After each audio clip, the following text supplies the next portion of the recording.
أعوذ بالله من الشيطان الرجيم. بسم الله الرحمن الرحيم.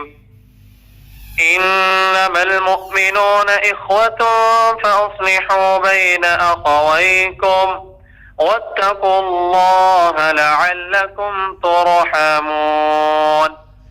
صدق الله العظيم. انما یقیناً صرف المؤمنون مومن اخوتن بھائی ہی ہے. فاصلحوا پس تم سب صلح کروا دو بین اخویکم اپنے بھائیوں کے درمیان. واتقوا اللہ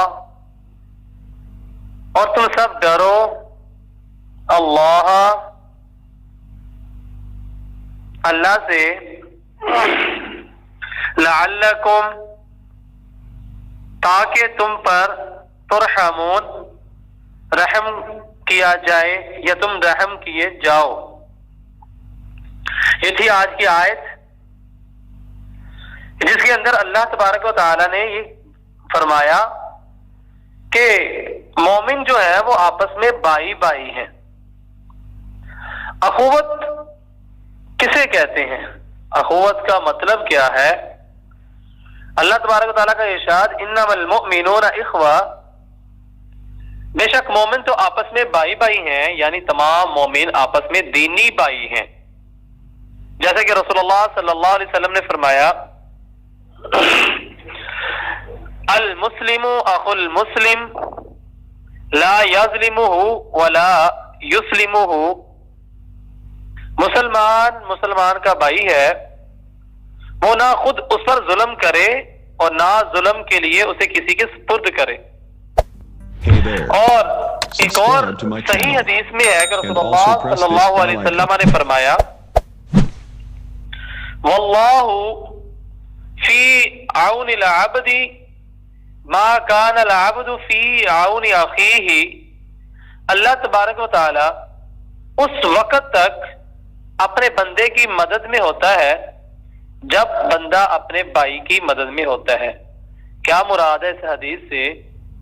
اس حدیث سے مراد یہ ہے کہ جب ہم کسی ضرورت مند کی، اپنے مومن مسلمان ضرورت مند بھائی کی ضرورت کو پورا کرتے ہیں تو اللہ تبارک و تعالی خود و خود ہی ہماری ضرورتوں کو پورا فرما دیتے ہیں. اگر ہم چاہتے ہیں کہ ہم اپنی زندگی کے اندر خوشحالی لائیں، اگر ہم چاہتے ہیں کہ ہماری زندگی خوشحال زندگی ہو، ہمیں جو ہے وہ کسی چیز کا، کسی مصیبت کا، کسی آزمائش کا سامنا نہ کرنا پڑے، تو ضروری ہے کہ ہم بھائی چارے کو قائم کریں. اور صرف بھائی چارے کو قائم ہی نہیں کرنا، اس کی مثال آپ کے سامنے صلح حدیبیہ نہیں بلکہ مواخات مدینہ جو ہے، میثاق مدینہ کے نام سے جو آپ لوگ سنتے ہیں کہ جب مسلمان مکہ سے ہجرت کر کے مدینہ گئے تو مومنین یعنی کہ انصار صحابہ اکرام رضوان اللہ علیہم اجمعین نے جو ایک مواخات کی مثال قائم کی، وہ رہتی دنیا تک،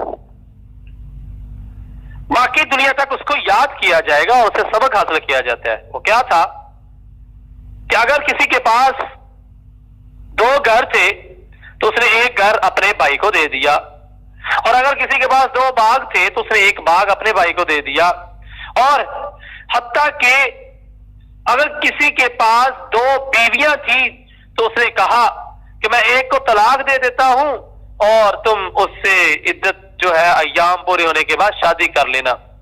اب اس سے بڑی قربانی کیا ہو سکتی ہے؟ تو لیکن آج کا معاشرہ دیکھیں، آج سگا بھائی سگے بھائی کے خلاف ہے.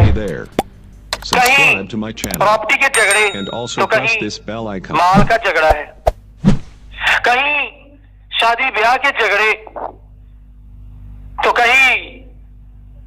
اور اختلافات ہیں. الغرض ہمارا آج کا یہ معاشرہ جہاں ہمیں اخوت کا مظاہرہ کرنا تھا بکھرے ہوئے ہیں، جس کی وجہ سے آج ہم مغلوب ہیں اور کافر ہم پہ غالب ہیں. پھر ہم کہتے ہیں کہ ہماری تو اللہ تبارک و تعالیٰ سنتا ہی نہیں، ہماری دعائیں قبول ہی نہیں ہوتی. بھائی کیسے دعائیں قبول ہوں؟ ہم ویسا کوئی عمل تو کریں. ہم نے کبھی کوشش ہی نہیں کی. ہم اگر ہمارا ہمسایہ بھی ضرورت مند ہے، اب کسی کرب مصیبت تکلیف میں مبتلا ہے، تو ہمیں پتہ ہی نہیں ہوتا، ہمیں اس چیز کا علم ہی نہیں ہوتا، اور جو ہے ہمیں یہ بھی علم نہیں ہوتا کہ وہ بھوکا سویا ہے یا کہ وہ کھانا کھا کے سویا ہے. ہم خود تو سیر ہو کر خود تو پیٹ بھر کر کھانا کھا لیتے ہیں، لیکن ہمیں اپنے ہمسایوں کا پتہ ہی نہیں ہوتا. یہ ہے آج کی مواخات، یہ ہے آج کل کا بھائی چارہ، جس کے اندر جو ہے ہم ایک دوسرے کے دشمن بنے ہوئے ہیں، ایک دوسرے کو دیکھنا پسند نہیں کرتے. اور اس کی وجہ کیا ہے؟ اس کی وجہ جہالت ہے،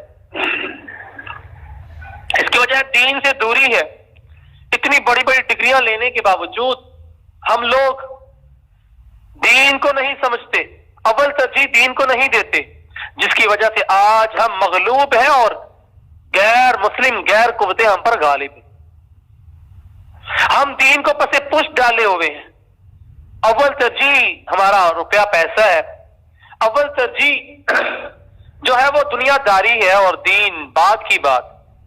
ہمارے پاس نماز پڑھنے کے لیے ٹائم نہیں ہے، اور ہم کہتے ہیں کہ ہمیں اللہ توفیق دے گا، ہم نماز پڑھیں گے. بھائی اللہ نے تو توفیق دی ہوئی ہے، لیکن ہم ہی نہیں چاہتے، ہم خود ہی نہیں چاہتے کہ ہم نماز پڑھیں. اس کی مثال ایسے لے لیں کہ ہم نے کھانا کھانے کے لیے جو ہے اپنا کھانا اپنے سامنے رکھا ہوا ہے، اور جب تک ہم جو ہے وہ کھانا لقمہ اس کا نوالا بنا کر توڑ کر جو ہے روٹی کو اپنے منہ میں نہیں ڈالیں گے تو ہمارا پیٹ نہیں بھرے گا، ہماری بھوک ختم نہیں ہوگی. لیکن ایک طرف ہم اس کو کہیں کہ اگر اللہ نے چاہا تو ہم کھانا کھا لیں گے، یہ کھانا ہمارے پیٹ میں چلا جائے گا. بھائی اللہ نے تو آپ کو وہ سہولیات، آپ کو کھانے کے لیے اناج، آپ کو پینے کے لیے پانی، سب کچھ مہیا کیا ہوا ہے. Hey there. Subscribe to my channel. And also press this bell انسان icon. جب تک خود کوئی محنت نہیں کرے گا، جب تک اناج کو فصل کو کاٹا نہیں جائے گا، جو ہے اس کو چکی کے اندر پیسا نہیں جائے گا، اس کا آٹا نہیں بنایا جائے گا، آٹے کو گوندا نہیں جائے گا، اور اس کو جو اس کے مراحل ہیں وہ جب تک اس کو ان مراحل سے نہیں گزارا جائے گا تو وہ روٹی نہیں بنے گی. اور روٹی بننے کے بعد بھی تب تک ہمارے پیٹ میں نہیں جائے گی جب تک ہم اس کا نوالا بنا کر منہ میں نہیں ڈالیں گے. اور اسی طرح نماز ہے. اللہ تبارک و تعالیٰ نے نماز کا حکم دے دیا، نبی صلی اللہ علیہ وسلم نے ہمیں اس کا طریقہ سکھلا دیا. نبی صلی اللہ علیہ وسلم نے ہمیں ہر چیز بتا دی، لیکن پھر بھی ہم کہیں کہ اللہ ہمیں توفیق دے ہم نماز پڑھیں. بھئی اللہ نے توفیق تو دے دی، آپ کو مسلمان گھرانے میں پیدا کر دیا، عقل شعور دے دیا آپ کو، لیکن عمل کرنا تو آپ کے بس کی بات. چلے آپ کو ایک اور حدیث سنائی دیتا ہوں، نبی صلی اللہ علیہ وسلم کی صحیح حدیث ہے. نبی صلی اللہ علیہ وسلم کی حدیث ہے، فرمایا اذا دعا المسلم لاخيه بظهر الغیب قال الملك آمین ولک بمثل. نبی صلی اللہ علیہ وسلم نے فرمایا جب کوئی مسلمان غائبانہ طور پر اپنے بھائی کے لیے دعا کرے تو فرشتہ کہتا ہے آمین، اور تجھے بھی اللہ تعالی اسی طرح عطا کرے. اس حدیث کا جو مفہوم ہے وہ یہ کہ اگر ہم کسی بھائی کے لیے، کسی مسلمان کے لیے دعا کرتے ہیں کہ یا اللہ اس کو بیماری سے جو ہے صحت دے دے، اس کو تمام مصائب سے مشکلات سے نجات دے دے، تو فرشتہ کہتا ہے آمین، اور اللہ تجھے بھی ان تمام چیزوں سے دور رکھے. اور یاد رکھے کہ ہماری دعا کرنا اور فرشتوں کی دعا کرنا بہت فرق ہے. ہماری دعا قبول ہوتی ہے لیکن اس میں دیر ہو سکتی ہے، لیکن فرشتوں کی دعا کے اندر دیر نہیں ہو سکتی. تو اگر ہم چاہتے ہیں کہ ہمارے لیے فرشتے دعا کریں تو ہمیں اپنے دوسرے بھائیوں کے لیے دعا کرنا ہوگی. اور اس طرح کی ایک اور حدیث آپ کو سنائی دیتا ہوں. نبی صلی اللہ علیہ وسلم نے فرمایا مثل المؤمنین فی توادیم وتراحمہم وتواصلہم كمثل الجسد الواحد اذ اشتقى منه عضو تداعى له سائر الجسد بالسهر والحمى.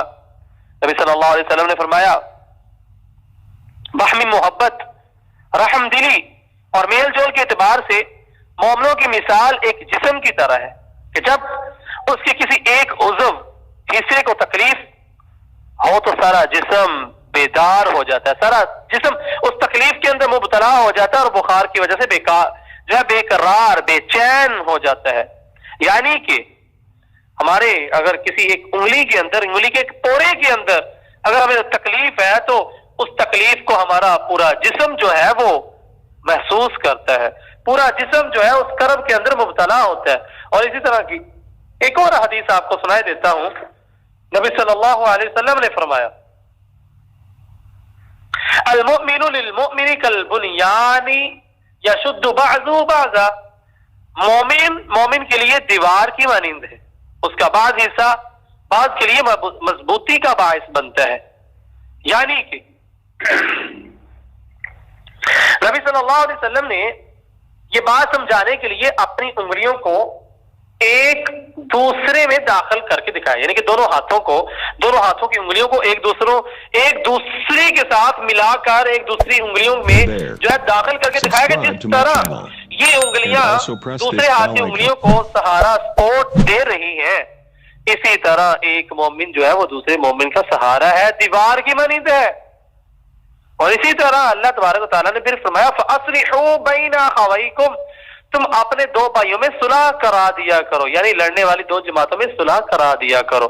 اور اس کے بعد فرمایا وَاتَّقُوا اللَّهَ، اور اللہ سے ڈرتے رہو. یعنی کہ اپنے تمام کاموں کے اندر جو بھی تم کرتے ہو اس سے آپ اللہ سے ڈرتے رہو. کہیں آپ خیانت تو نہیں کر رہے، کسی کو دھوکہ تو نہیں دے رہے، کسی اپنے عزیز کو دھوکہ تو نہیں دے رہے، کسی اپنے چاہنے والے کو دھوکہ تو نہیں دے رہے.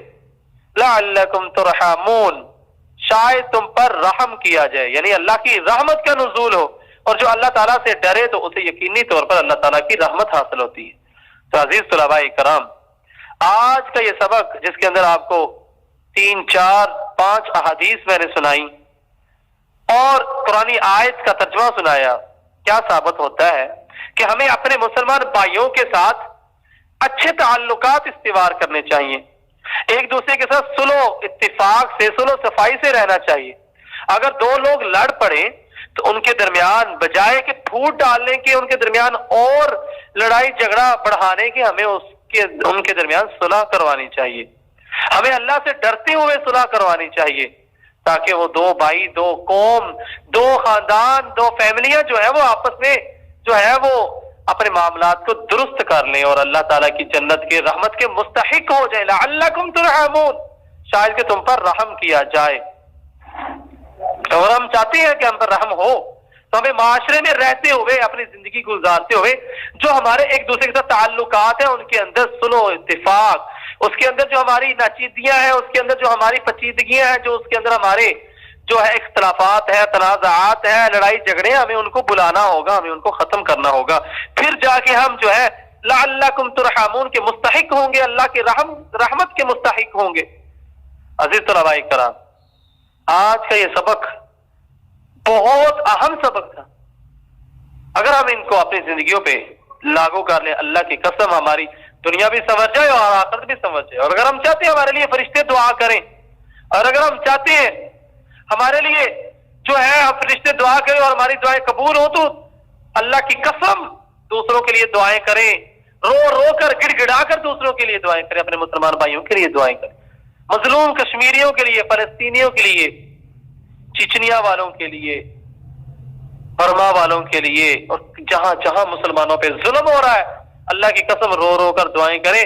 آپ کے اوپر جو مشکلات ہیں، مصیبتیں ہیں، جو آپ کے اوپر ظلم ہو رہا ہے، اللہ کی قسم وہ خود بخود ہی ختم ہو جائے گا. تو یہ تھا آج کا سبق، اور ہم کلاس کے دوسرے حصے کی جانب جاتے ہیں جس کا موضوع ہمارا نماز ہے.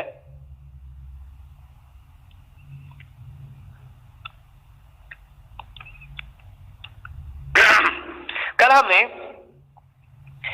جو ہے احکام الہی پڑھے تھے نماز سے متعلق، اور آج ہم پڑھیں گے نماز سے متعلق فرامین رسول صلی اللہ Subscribe to علیہ my وسلم، channel یعنی and کہ also press this bell icon. رسول اللہ صلی اللہ علیہ وسلم کی احادیث سے نماز کی اہمیت، نماز کا مقام و مرتبہ، نماز کیسے پڑھنی چاہیے، اس کی اہمیت، افضلیت جو ہے وہ ہم پڑھیں گے۔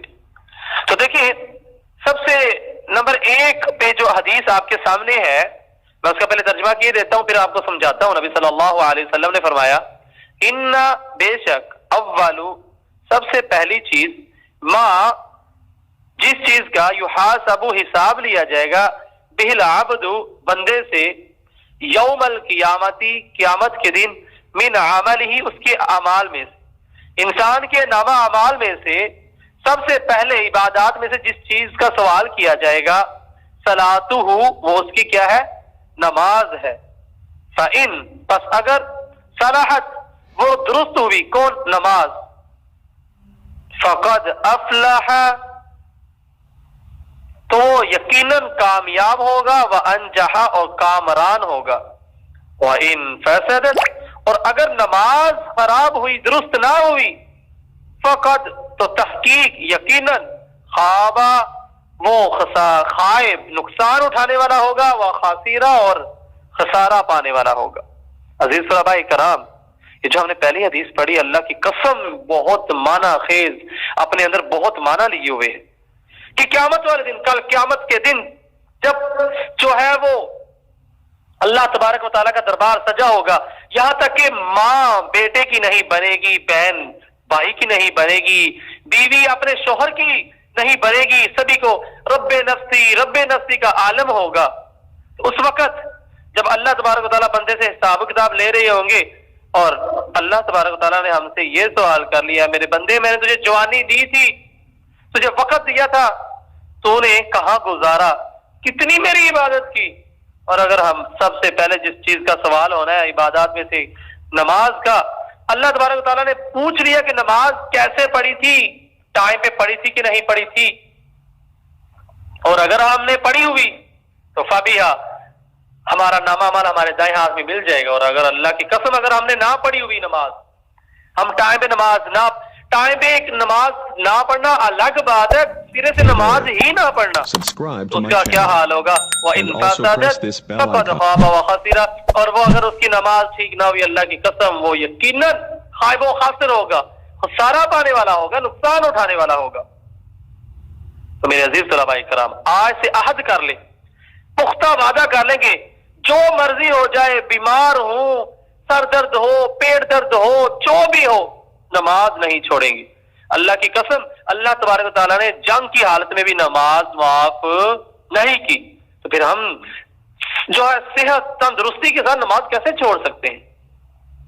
اس طرح کی دوسری حدیث نبی صلی اللہ علیہ وسلم نے فرمایا، صلاۃ الجماعت جماعت کے ساتھ نماز پڑھنا، افضل ہے، من صلاۃ الفض اکیلے نماز پڑھنے سے، ب27 درجہ 27 درجے۔ کیا مطلب ہوا اس حدیث کا؟ کہ ایک انسان اکیلا نماز پڑھتا ہے اور ایک جماعت کے ساتھ پڑھتا ہے، تو اکیلا نماز پڑھنا وہ اس کی ایک نماز کا ہی ثواب ملے گا، اور اگر وہ جماعت کے ساتھ باقاعدگی سے جماعت نماز ادا کرتا ہے تو اس کو 27 نمازوں کا ثواب ملے گا۔ اور پھر عورتوں کی سب سے افضل نماز گھر میں ہے، اور عورتیں گھر میں جماعت کروا سکتی ہیں، والدہ ہے، بیٹیاں ہیں، اگر بہویں ہیں تو مل کر جماعت کروا سکتی ہیں وہ بھی گھر میں۔ لیکن آج کل کہاں، ہمیں ڈراموں سے فرصت ہی نہیں ملتی، ہمیں LCD کے سامنے سے اٹھنے کا ٹائم ہی نہیں ملتا، ہمارے کام ہی بڑے، جی پوچھ لیے تھے جی کام ہی بڑے، ٹائم ہی نہیں ملتا۔ لیکن ہم نے ڈرامہ دیکھنا ہو، ہم نے کسی کے پاس جانا ہو، سہیلی سے باتیں کرنی ہو، 2 گھنٹے باتیں کر لیں گے، لیکن ایک نہیں ٹائم ملتا تو ایک نماز کے لیے ٹائم ہی نہیں ملتا۔ اگلی حدیث دیکھیں، بہت بڑی حدیث ہے، اللہ کی قسم، ان بین الرجل بے شک آدمی، مسلمان آدمی کے درمیان، وبین الشرک والکفر آدمی کے درمیان اور شرک و کفر کے درمیان ترک الصلاۃ، فرق جو ہے وہ نماز کا چھوڑ دینا ہے۔ مطلب جو انسان نماز چھوڑتا ہے وہ شرکیہ کام کرتا ہے اور کفر والا کام کرتا ہے، کفریہ کام کرتا ہے، اور جو نماز پڑھتا ہے وہ کفر والا کام نہیں کرتا۔ تو گویا نماز چھوڑنے والا انسان وہ مشرک اور کافر ہے اس حدیث کی روح سے۔ یہ مسلم کی حدیث صحیح حدیث ہے۔ تو سوچیں اگر ہم نماز نہ پڑھیں گے تو ہمارا شمار کن لوگوں میں ہوگا؟ ہمارا شمار مشرکین اور کفار لوگوں میں سے ہوگا۔ اور اسی طرح اگر ہم چاہتے ہیں کہ اگر ہمارا شمار مسلمانوں میں ہو تو ہمیں نماز پابندی کے ساتھ باقاعدہ ادا کرنا ہوگی۔ اور اس کے بعد آخری حدیث بیان کر کے اپنا سبق ختم کرتا ہوں۔ صلو کما رأیتمونی اصلی، صلو تم نماز پڑھو، کما جیسا کہ رأیتمونی تم نے مجھے دیکھا، اصلی نماز پڑھتے ہوئے، یعنی ایسے نماز پڑھو جیسے تم نے مجھے نماز پڑھتے ہوئے دیکھا۔ اب ہم نے نبی صلی اللہ علیہ وسلم کو نماز پڑھتے ہوئے تو نہیں دیکھا، لیکن نبی صلی اللہ علیہ وسلم کی احادیث تو ہمارے پاس ہے، ہم ان سے نماز کا طریقہ، نماز کے اندر کیا چیزیں پڑھی جانی وہ تو سیکھ سکتے ہیں۔ تو عزیز طلباء کرام، آج سے یہ وعدہ کر لیں کہ جو بھی ہو نماز ہم نہیں چھوڑیں گے۔ اور آپ کے سامنے مشرک کافر والی حدیث اور اس کے بعد نماز جماعت کے ساتھ پڑھنے کی افضلیت کی حدیث، کل قیامت والے دن سب سے پہلی جو چیز کا حساب لیا جانا ہے نماز، اس کی حدیث، تو پھر نماز کے طریقے کے متعلق حدیث، ہر چیز سے، ہر حکم سے، ہر چیز سے متعلق علیحدہ علیحدہ حدیث آپ کے سامنے ہے۔ تو میں اللہ تبارک و تعالیٰ سے دعا کرتا ہوں کہ اللہ تبارک و تعالیٰ سب سے پہلے مجھے اور آپ سب، اس کے بعد آپ سب طلباء کرام کو ہمیں نماز سے پنجگانہ کی پابندی کرنے کی توفیق عطا فرمائے اور ہمیں ان چیزوں کو آگے پھیلانے کی بھی توفیق عطا فرمائے۔ وآخر دعوانا ان الحمد للہ رب العالمین۔